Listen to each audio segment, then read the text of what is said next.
Hello, Self, Cosmos, Ohana, Infinite Universe, Soul Dr. Nick here. It is Friday, October 31st, All Hallows Eve, past noon now, here on the rooftop patio. Last night, and remember, this is for me, by me, through me, as me, it was a scary night. Whew. The fears that have been buried down deep are coming back up, and not easy. The 3D world actually is the easier part. Whether I'm finding and awakening to the changes in the global political, economic, geopolitical, environmental, energetic world, I'm excited about that. It's just noticing that things are there that I didn't realize were there before, and they're always there. It doesn't scare me in the same way. But overnight, I had a sensation of not feeling alone, feeling watched, feeling coldness, feeling shivers, feeling chills, feeling like I could see things when my eyes were closed, feeling like I could almost, probably the idea is astral traveling, or whether there's even ideas of extraterrestrials or things like that. And I was like, lighting a candle, being with my cat, being with my family, being in my home, and even then not feeling safe, remembering that I'm creating this energetic bubble around me of 369 feet, and even then not feeling safe. And I'm so grateful, this is around 3, 4 a.m., that my beloved woke up and I was able to ask for help, because she is much more skilled with the nighttime than I am. And I realize now, reading Bob Frizzell's work, it's my work to step through another layer of fears that have been there, that have been buried there. And one of the things was, as a kid, being afraid of the dark, or the story is, because my older brother or cousins would scare me with hands on light switches and all that stuff. And now recognizing I can't control this outer world in the dark. Can I actually be with it, be curious? And that was the thing that came up during the ceremony. When something happens, when I see something, can I, instead of looking away, closing my eyes, open my eyes and say, what are you really? And then make it bigger and smaller and play with it. And even last night, that was it. It was like getting outside, lighting a candle, letting a little smudge, going into the rooms, just seeing all the different rooms of the house. And just being like, this is just the house. It's just the house. And this is our home. This is our safety area. This is a place that we've cultivated, the energetic bubbles we've done. And how have I forgotten that at times? And even now, as I'm saying, I can feel a little bit of the tension rising, and it's in the sunshine right now. Yes, it's cloudy, it's raining, but it's in the sunlight. And even now, I can feel some of the heaviness on me. And I'm just reminding myself, I have my own energetic space, my own energetic container.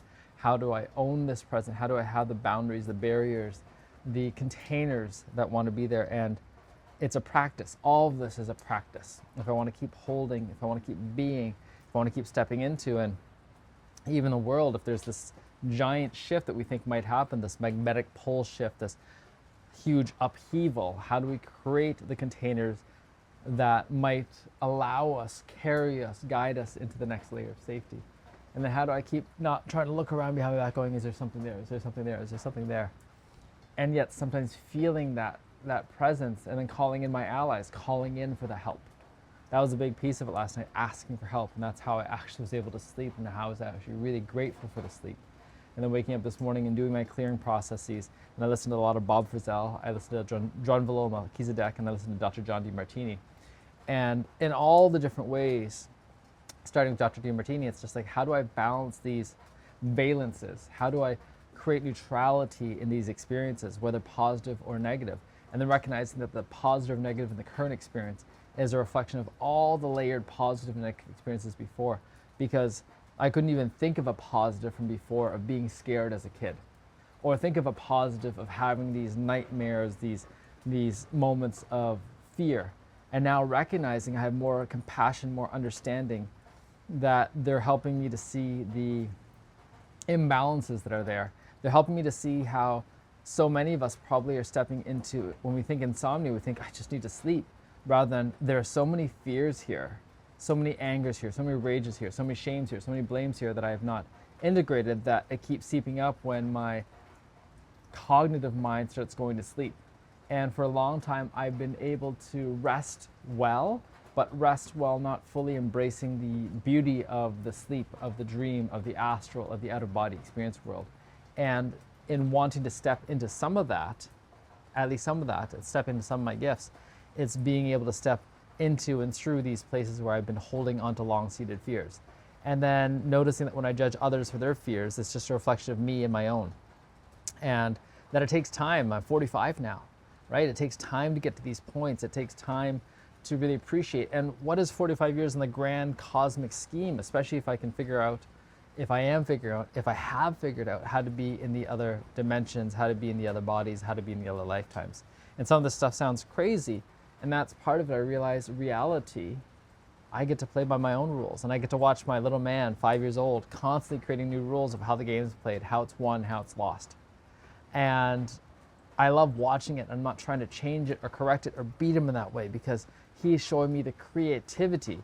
And as he keeps learning more, he'll expand his creativity. Creativity not just in that, but creativity making sounds and languages and tuning in forwards and backwards and letters. And he's asking us to, I wanted to spell the word skeleton. And I just wrote notes from writing all over the paper. And I'm like, why would I have to get him to write within the lines right now? That's not how he needs to communicate with anyone. The only reason we do that is when there's a need to communicate and we can't actually talk to each other. But until then, let's play with creative expression. And that's part of it. How do we draw the portals? How do we see the colors that are not normally seen? And that's one of the gifts I've had recently, is seeing more colors than I've ever imagined. And even now, for example, how do I use the technology to the best of its ability? I was reflected, my beloved looked at my videos recently, like, they're so much clearer, so much better. I'm like, part of that's the new technology. And part of this new technology has way more EMF than I thought.